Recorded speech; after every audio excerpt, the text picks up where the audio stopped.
So, how do we resist Babylon?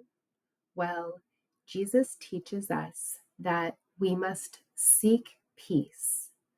We must always respect one another because God made every human in his image.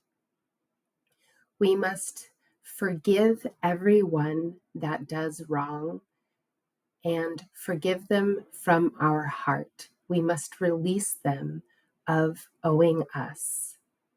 We must strive in our relationships for reconciliation. And when we witness wrongdoing and injustice, we must respond boldly and creatively so that we react in a nonviolent way. And he calls us to do the hardest thing of all, to love our enemies. Now, none of us were born in the kingdom of God. We were all born in our own version of a Babylon. And we have all learned our own definitions of good and evil. So it's important that we turn to the Bible and we turn to God to redefine what is good and what is evil. And it's important that we turn to Jesus and his teachings to help us learn what is the kingdom of God. And here we learn that his kingdom is completely upside down to what we have learned.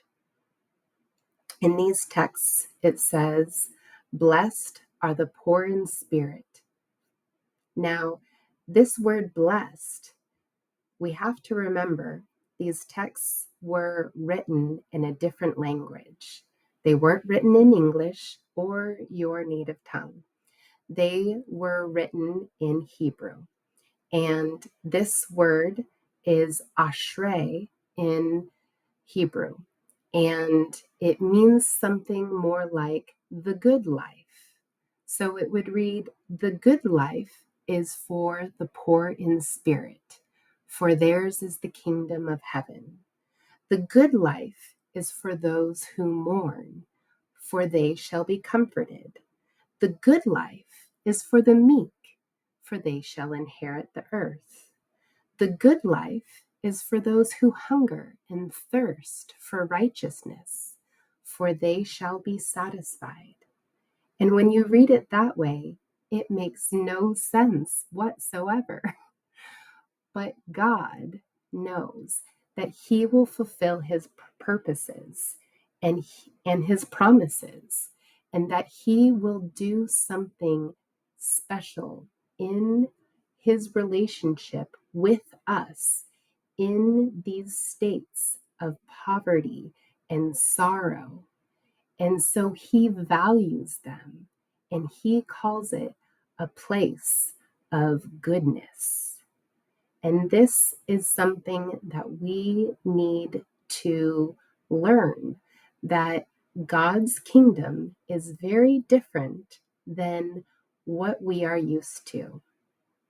It was very challenging for the disciples as well. In Matthew, we learn that they are talking to him, and at one point they say, "Who then is the greatest in the kingdom of heaven?"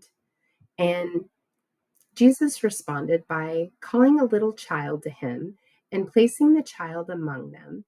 And he said, "Truly, I tell you, unless you change and become like little children, you will never enter the kingdom of heaven. Therefore, whoever takes the lowly position of this child is the greatest in the kingdom of heaven. And whoever welcomes one such child in my name welcomes me." Wow. Not only is he telling you that you can be the greatest by being like a child, but he is saying that when you take care of children, it is as if you are taking care of Jesus himself. Again, his kingdom is very different than the world that we live in.